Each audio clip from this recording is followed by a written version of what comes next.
राधे राधे, जय श्री कृष्ण। स्वागत है आपका हमारे YouTube चैनल गोपू नेटवर्क में।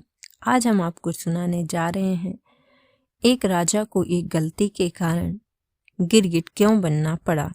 कहानी बहुत ही अच्छी, बहुत प्रेरणादायक होने वाली है, इसलिए कहानी को अंत तक जरूर सुनें। द्वारिका में शाम का समय था। भगवान श्री कृष्ण के पुत्र खेल रहे थे। खेल खेल में उन्हें प्यास लगी और वे पानी की खोज में एक कुएं के पास पहुंचे। वहां उन्होंने देखा कि एक गिरगिट कुएं में पड़ा हुआ है। उन्होंने उसे निकालने की कोशिश की। उन्होंने सूत और चमड़े की रस्सियों का उपयोग किया, लेकिन वह गिरगिट बाहर नहीं आ सका। जब वे असफल हो गए तो यह बात भगवान द्वारिकाधीश तक पहुंचाई गई। भगवान श्री कृष्ण स्वयं वहां पहुंचे। उन्होंने बिना किसी कठिनाई के बाएं हाथ से उस गिरगिट को खींचकर बाहर निकाल दिया। जैसे ही गिरगिट भगवान के स्पर्श में आया, एक आश्चर्यजनक घटना घटी। गिरगिट ने एक तेजस्वी महापुरुष प्रकट हुए। भगवान जो कि त्रिकालदर्शी हैं और वो सब कुछ जानते हैं, फिर भी उनसे पूछा, हे देव पुरुष, आप कौन हैं और आपको यह स्थिति कैसे प्राप्त हुई? आप गिरगिट क्यों बने? कृपया अपना परिचय दीजिए। उस महापुरुष ने उत्तर दिया, प्रभु, मैं राजा नृग हूँ। मैं एक चक्रवर्ती सम्राट था और प्रसिद्ध दानी था। आपने मेरे नाम के बारे में अवश्य सुना होगा। मैं आपको अपनी कहानी सुनाता हूँ। राजा नृग ने बताया, प्रभु, मैंने अपनी युवावस्था से ही अनेक दान किए। मैंने असंख्य गायों का दान किया और वे सभी गायें दुधारू, सुंदर और सुसज्जित थीं। मैंने न्यायपूर्वक अर्जित धन से इन गायों को प्राप्त किया और उनके सींगों में सोना तथा खुरों में चांदी लगवाई। मैंने इन्हें वस्त्र, हार और आभूषणों से सजाया और उन्हें सुंदर तपस्वी विद्वान ब्राह्मणों को दान किया। मैंने पृथ्वी, सोना, घोड़े, हाथी, कन्याएं और अन्य बहुमूल्य वस्तुएं भी दान की। मैंने यज्ञ किए, कुएं, बवलियां और धर्मशालाएं बनवाई, लेकिन एक छोटी सी चूक ने मेरी पूरी दानशीलता पर पानी फेर दिया। एक दिन एक गाय भूलवश मेरी गौशाला में आ गई। वह गाय उस तपस्वी ब्राह्मण की थी जो दान नहीं लेता था, लेकिन मेरी गौशाला के कर्मचारियों ने उसे मेरी गाय समझ लिया और उसे किसी और को दान में दे दिया।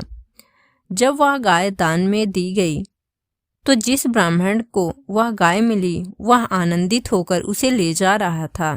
उसी समय उस तपस्वी ब्राह्मण ने अपनी गाय को पहचान लिया और दावा किया कि वह गाय उसकी है। दोनों ब्राह्मण मेरे पास आए और न्याय की अपेक्षा की। मैंने दोनों को प्रसन्न करने की कोशिश की। मैंने कहा, मैं आपको 1,00,000 गायें और दे सकता हूँ, लेकिन दोनों में से कोई एक भी राजी नहीं हुआ। दान में दी गई गाय को पाने वाला ब्राह्मण उसे छोड़ने को तैयार नहीं था और तपस्वी ब्राह्मण अपनी गाय को किसी भी शर्त पर छोड़ने के लिए तैयार नहीं था। अंततः मैं धर्म संकट में पड़ गया। मैंने दोनों से क्षमा मांगी और उनसे यह विवाद समाप्त करने की विनती की, लेकिन कोई हल नहीं निकला। जब मेरी मृत्यु हुई तो इस छोटी सी चूक के कारण मुझे यमलोक ले जाया गया। वहां धर्मराज ने मुझसे पूछा कि क्या मैं पहले अपने पाप का फल भोगना चाहता हूँ या पुण्य का। मैंने पाप का फल पहले भोगने का निर्णय लिया और इसके परिणाम स्वरूप मुझे गिरगिट के रूप में जन्म लेना पड़ा।